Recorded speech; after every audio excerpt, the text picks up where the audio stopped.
I believe we are all aware of what confronts us. It is how to address the budget shortfall, currently projected to be $1.3 billion through the end of the upcoming fiscal biennium. This follows 2 consecutive years whereby the legislature has had to close deficits of $2.1 billion and $1.2 billion respectively. Colleagues, the executive budget is the largest component of the state's financial plan. Unfortunately, as the economy struggles, the demand for public services explodes. Let's be clear about the need to appropriate additional general funds. For the current biennium, the state has had the fortune of being able to rely on significant amounts of American Recovery and Reinvestment Act of 2009, or ARA funds, which are being used to supplant general funds for spending for education. ARA also currently provides a substantially enhanced federal medical assistance percentage for Medicaid and other services provided by the Department of Human Services and the Department of Health, which provides services for what we call the safety net for those least able to afford.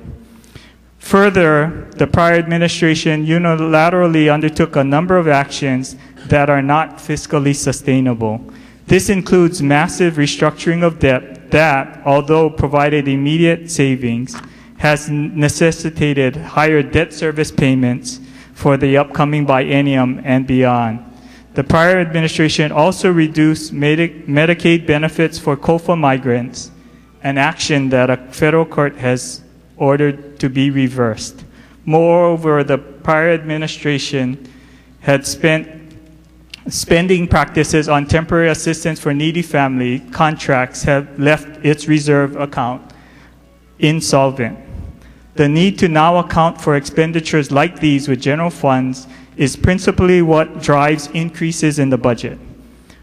Who among us would propose cutting $60 million per year from education simply for the fact that we are unable to supplant this amount with federal funds for the current biennium? Is anyone willing to state for the state to default on debt service payments or defy a court order? Anticipated reductions in FMAT and increases in enrollments require that $500 million in general funds be added for Medicaid services over the biennium. How many of us are willing to deny medical services to our most vulnerable residents as a means to close the deficit? Aside from the non-discretionary expenses such as these, is labor, the largest component of the state budget. This measure before us is premised on the need to maintain labor savings in the same amount assumed in the current fiscal year. It does not require an extension of the furloughs that have impacted government services. Indeed, it is expected that those negotiating collective bargaining agreements find creative solutions that yield savings and allow our government to maintain programs that are in great public demand. However, in recognition of the importance of educating Hawaii's children, this measure restores funding needed to maintain the current level of instructional days for students. With regards to teachers, the funding provided in this measure assumes that collective bargaining negotiations will yield an agreement that resembles the one currently in place. Resources provided for state programs have significantly declined over the past 2 years. However, declining revenue projections now necessitate further spending reductions. Thus, this measure reduces $30.3 million per year in positions that are currently vacant.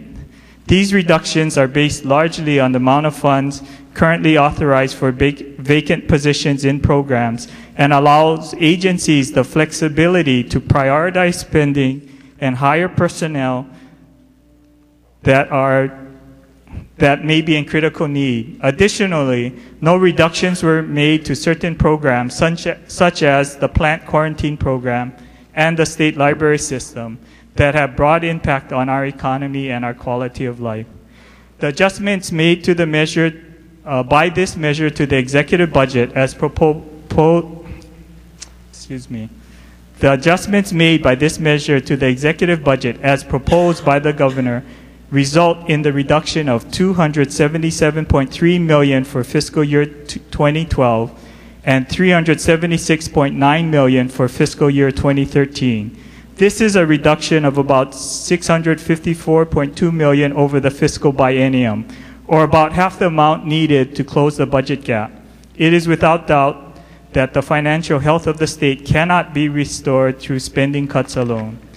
Mr. President, your Committee on Ways and Means considered all of the recommendations received in the development of this measure. Colleagues, this is a responsible expenditure plan that maintains essential state services and contains spending reductions representative of half of the amount needed to bridge the budget gap. I invite your continued support and consideration as we work through the budget requirements in the last few days of session. Thank you.